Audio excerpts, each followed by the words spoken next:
Le vicende di Bruxelles hanno scosso anche la nostra regione, molto duro l'intervento del presidente del Veneto, Luca Zaia, che invita l'Europa, duramente colpita dal duplice attentato di oggi, ad essere almeno per una volta unita, dice. Crei immediatamente, dichiara Zaia, una forza speciale antiterrorismo comune, senza trascendere i fondamenti della nostra civiltà, sono le parole del governatore, la risposta non può essere che tolleranza zero.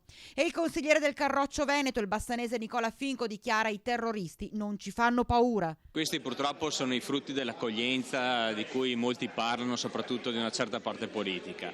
L'Europa ha perso la propria identità, ha perso le proprie radici, i propri valori cristiani e ci stiamo mettendo nelle mani di questi criminali. Non esiste un Islam moderato, ma esiste questo tipo di Islam che ha il solo obiettivo di conquistare l'Occidente, purtroppo anche attraverso queste forme di terrorismo, però ovviamente il nostro deve essere un messaggio di forza che i terroristi non ci fanno paura e l'Europa deve ritornare ad essere se stessa con i suoi valori e i propri valori cristiani per combattere questo Islam che ci ha dichiarato guerra.